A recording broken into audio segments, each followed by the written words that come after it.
Some states want AI innovation, others want regulation. In Missouri, well, they want to make sure AI doesn't get married. Let's take a look at AI legislation in 2025. Welcome back to Beyond the Bill Number. I'm Sarah, and with me, as always, is Stephen.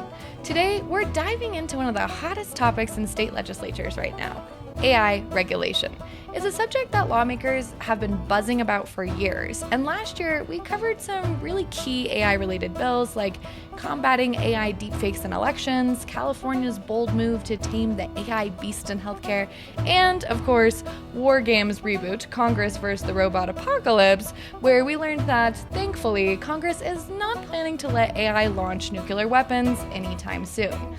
But today, we're focusing on a new wave of legislation aimed at curbing algorithmic discrimination. That is, making sure AI systems in areas such as healthcare, hiring, or law enforcement don't discriminate against people based on race, gender, and so on. But before we totally dive into things, let's just take a second to look at the last 2-ish years since ChatGPT, the AI of AIs, hit the market. We've seen a lot of stuff change over the last 2 years.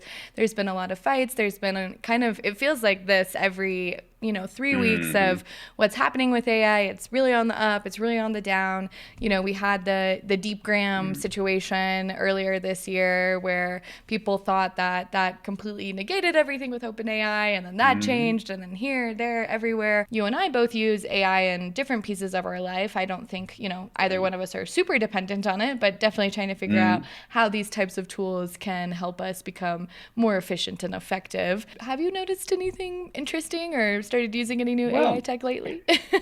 Yeah, it is. I mean, it is worth just sort of thinking for a moment about how everything has changed over the past couple of years. That I now feel that I couldn't do my job without AI. I use it in so many different ways, just little ways. But Yeah. if I was suddenly stripped of ChatGPT and Midjourney and Claude, which is my favorite, and if they all went away tomorrow, I'd be bereft. I don't know what I'd do. So if I need to do a bit of marketing, of course, I'm going to ask Claude for some copy. If I need to produce images for anything, I'm going to go to Midjourney. I'm going to go to ChatGPT. When I write a blog post, I'm going to get it to check. I'm going to get it to give me some initial ideas and do some drafting for me. It's just every little thing. The first thing now you think is let's go to AI. If you're going to book a trip, let's ask AI where it thinks we should go and what it thinks we should do. And Yeah. and it has become ubiquitous already. But one thing that really struck me was the other day I was producing an image for the blog post that we're actually talking about today, actually, and I wanted a picture of a robot being chained down by some people to represent people trying to regulate AI. And I produced an image. I went, actually that happy with it, but it was all right. But then I noticed that ChatGPT now has an additional little button you can push and says, produce some videos for me. So I thought, oh, well, that's good. So I basically put in the same prompt and said, make a video. And in the space of 2 minutes, it made this, I think it's about a 5-second video of these people trying to chain down this robot as it was like struggling like that. And it was a weird looking thing, terrible. Didn't look very realistic at all and quite creepy, but also quite startling in the fact that AI can actually do this now, and it made me think that this is another revolution. And if you read about AI as I do, you'll see that the internet and particularly social media is full of these homemade videos now. Some of Yeah. them really clever, some very disturbing, some very funny, of course, but also very disturbing and very worrying. The ethical implications of all these things, and the fact that just the way it's changing our life so fast, and how are lawmakers possibly supposed to keep up with all of this? Yeah, and with all of the AI stuff that just came out with ChatGPT in the last couple of weeks, there's a huge conversation about copyright. And the super famous anime illustrator Ghibli, I was watching some video, and it's a 5-second video of a marketplace that was in one of his movies, and it took the team like a year and a half to make.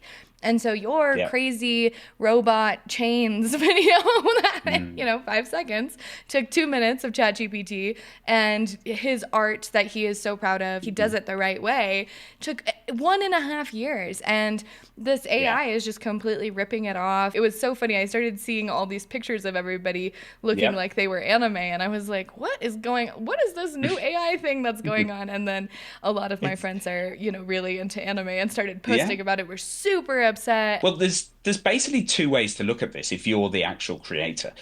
You can say this is terrible. Everybody's stealing my stuff. This is mine. It belongs to me. You have no right to produce these images. Mm-hmm. Or you can sort of take a more pragmatic view and go, well, actually, now probably about 10 times as many people know my name as they did before, and they know my stuff, and they may possibly go and buy my stuff from me. So actually, this is fantastic for me, getting my stuff out there, reaching a much wider audience. People are really creative and people are really funny. Let's just let them see what they can come up with, and maybe they can be even more creative than me. And if so, that's fantastic. And by the way, I'll probably make some money out of it in the long run. Well, and one of the things that I do think is interesting about AI and those types of things is I fancy myself a creative person, but I like to crochet and sew. So it's very patterns, those types of things. Mm. And my best friend is an amazing artist. She's a painter, a drawer. She's very creative. And it's funny because I don't think I've ever thought about things that I would create if I could create like that, because I just know that Yeah. I can't. I don't have the Yes. skills. And so it's Yeah. one of those interesting things where, yeah, I do think we'll see a lot more interesting stuff come out because people who just Yeah. didn't have the skills before.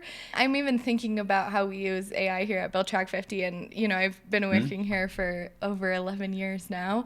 And the AI summary is my favorite feature that we have because I have Yeah. spent probably a year of my life over the last 11 years reading through bills and being like, so what Yeah. does this mean? I don't know Exactly. this And now you legal don't have to do it jargon anymore. and all of Yes. that. Yeah. And we've got some really exciting features in the pipeline that will really help people find the bills they want and understand them and share them much more easily as well. So yes, we're really excited about AI here. But it's important that it's regulated properly. Yes, yes. And with that, I think let's get into it, Stephen. So I know that Colorado Senate Bill 205 has kind of set the stage for many of the efforts around curbing this algorithmic discrimination. Can you give us a quick rundown on what that bill does? Absolutely. So SB 205, which was signed into law last May, so it is actually a law, it's not a bill that's currently going through the legislature, is the first comprehensive AI discrimination regulation at the state level. So it's attracted a lot of attention. People are focusing on it really closely. It takes a risk-based approach and it specifically targets AI systems that influence what's called consequential decisions. So things like hiring, education, housing, healthcare, and financial services, and not so much producing funny images for the internet. The goal is to prevent what's called algorithmic discrimination, as you said, which is basically a fancy term for saying that an AI is making biased decisions that negatively impact protected groups. But why would AI do that? Is it because it doesn't like us? No, well, yes, AI does hate us. I'm sure secretly it hates us. But no, this kind of bias arises through a number of ways. The source material that's used to train the AI may over or underrepresent certain groups. It can also be caused by the developer who's actually developing the algorithms unfairly weighting certain factors in algorithmic decision making based on their own conscious or unconscious biases. And there are some really high profile examples of this that have hit the news over the past few years, really. So there's a system whose job it is to decide which offenders are likely to reoffend. And it decided that black defendants in court cases are more likely to reoffend than white ones, even when all other things are equal. There was another system that underestimated black patients' medical needs. And then another one that was responsible for sifting job applications that was just automatically excluding older applicants. And in particular, it was excluding women at a younger age than men.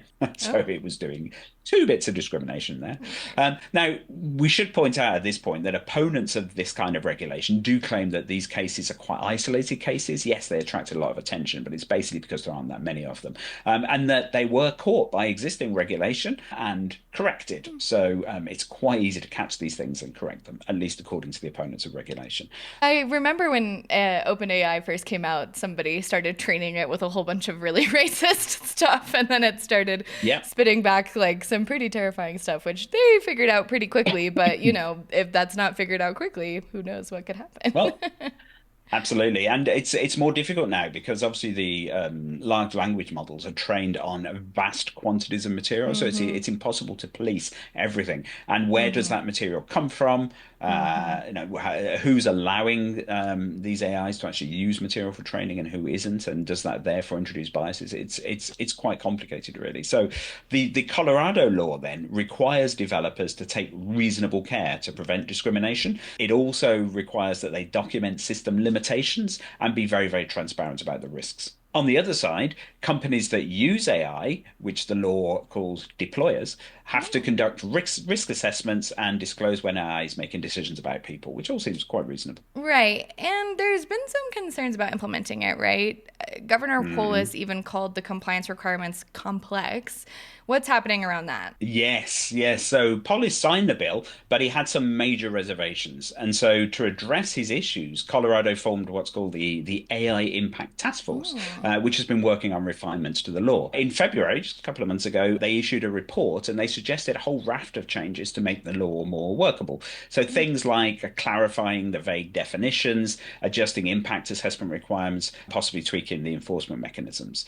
Now, it's interesting because their work has really highlighted one of the fundamental problem with regulation of any kind, really. When you produce a new law, particularly a brand new law in a new area, there's always going to be words and terms that aren't fully defined. And so Mm-hmm. if you try and define them in the regulation itself, then you end up just creating even more confusion by having yet more text that needs to be interpreted in some way by lawyers.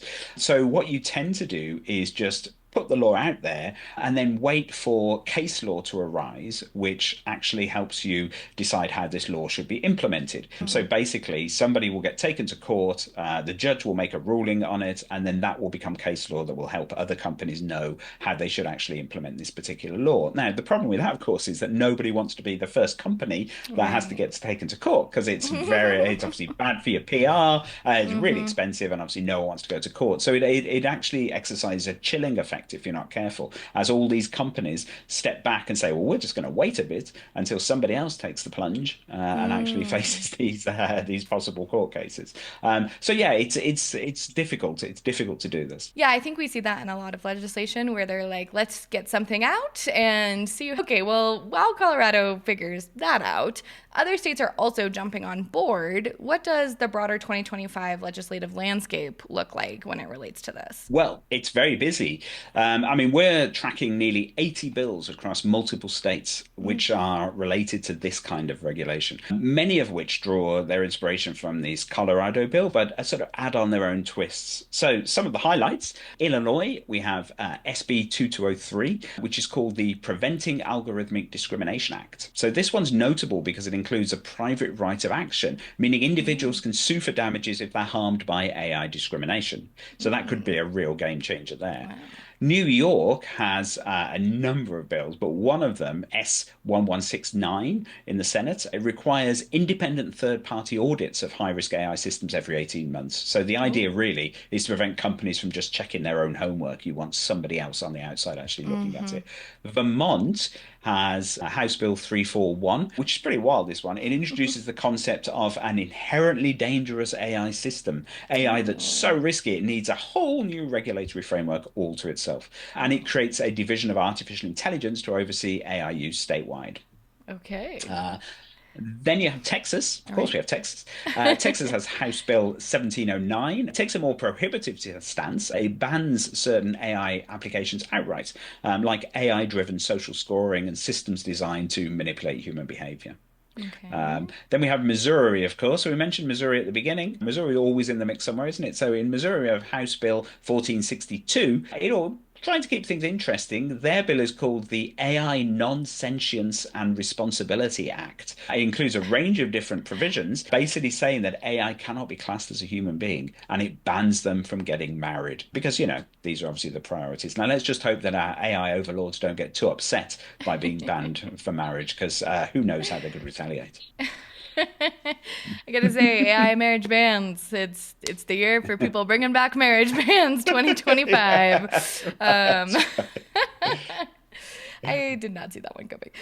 So we've got some states focused on compliance, others on outright bans, others trying to set up an entirely new regulatory structure. Generally, it just seems like people are confused about what to do with this, how it's going to be pervasive in society, and how are the businesses that are getting impacted by this reacting to all of this? Well, the reaction has been mixed, to say the least. On the one hand, companies want to avoid lawsuits and regulatory headaches. But on the other, compliance with all these different state laws could get really, really expensive. So there are certain critics that have compared them to the EU AI Act. Now, the EU passed a law which is seen as being really the first really comprehensive AI law in the world, really. So a lot of people have been looking at it very closely. And they do claim that a lot of the text from these bills is directly lifted from the EU AI Act. And a report from the Centre for European Policy Studies about the AI Act estimated that EU regulation could add anywhere from 5 to 17% to corporate AI development costs. And that's a lot, really. So people are scared that similar laws being introduced in the US could have a similar cost and really sort of dampen down this innovation at a time when it's really, really important for the US that it stays ahead of the game. Yes, they call it the Brussels effect. States copying European laws without considering the US economic and legal landscape. Do you think that's a real concern here? Oh, yes. I mean, it really could be. So you've got a situation where everything's moving really, really fast.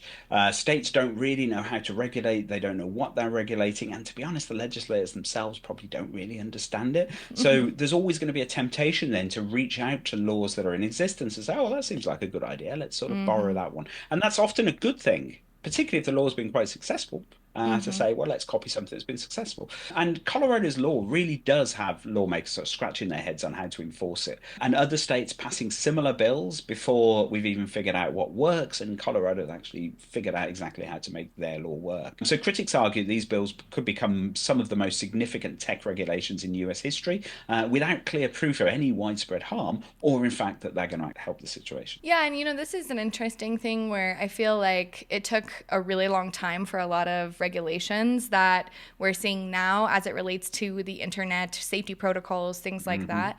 And I'm wondering if this kind of throwing the rule book at AI is because we have seen a lot of harm from not doing the right kinds of regulation on the internet over the last 20 years. Obviously, we've been in a huge innovative boom in the last 20 years with the internet too.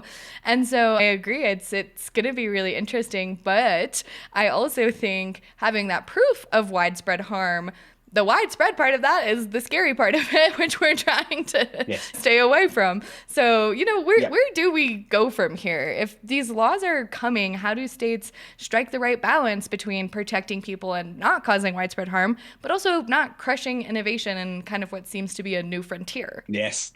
That's the problem that countries all around the world are grappling with at the moment, and I'm in the US as well. So just a few sort of easy suggestions for things that they should perhaps do. So first off, you need to refine these key definitions. So terms like algorithmic discrimination, consequential decisions are really fuzzy, and there needs to be a clear understanding of what they mean. The clearer the language, the easier it'll be for businesses to actually comply and avoid this sort of chilling effect when they're saying, I don't understand what this means, so I'm going to just wait and see, let somebody else make the plunge first.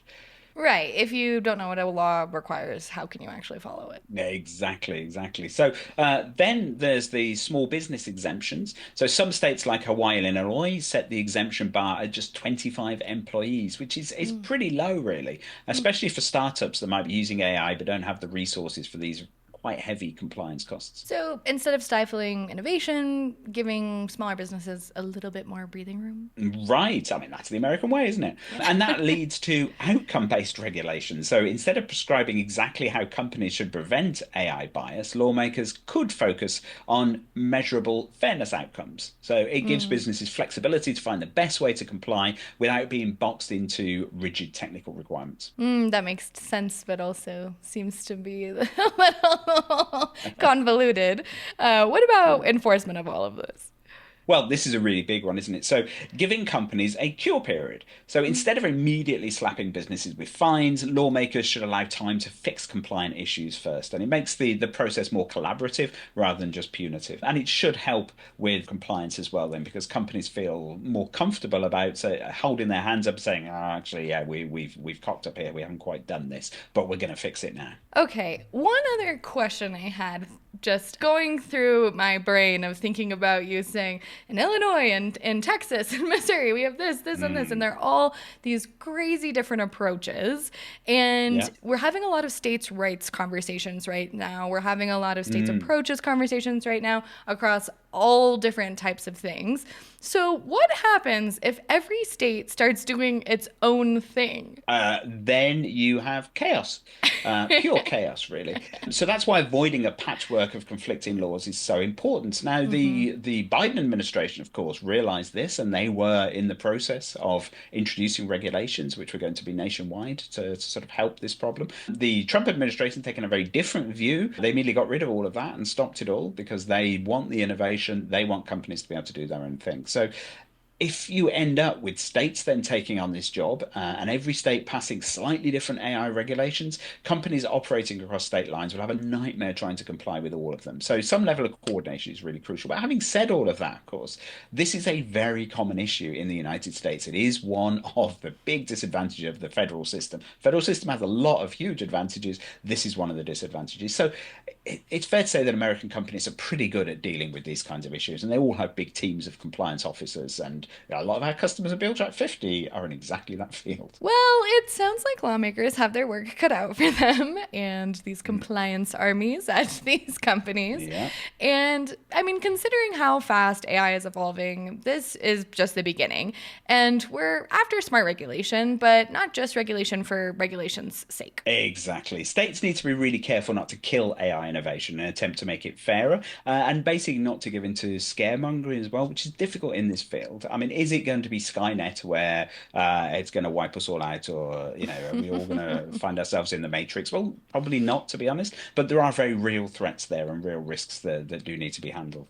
And the next few months will be critical, really, as these bills progress and as Colorado decides how to tweak SB 205. So no doubt we'll have plenty more to discuss about this in the future. And we'll be right here to break it all down. Well, thanks for joining Bill Track 50 Beyond the Bill Number. And don't forget to subscribe, leave a review, check out our latest AI bill tracker on the website, and always look beyond that bill number. We'll see you next time.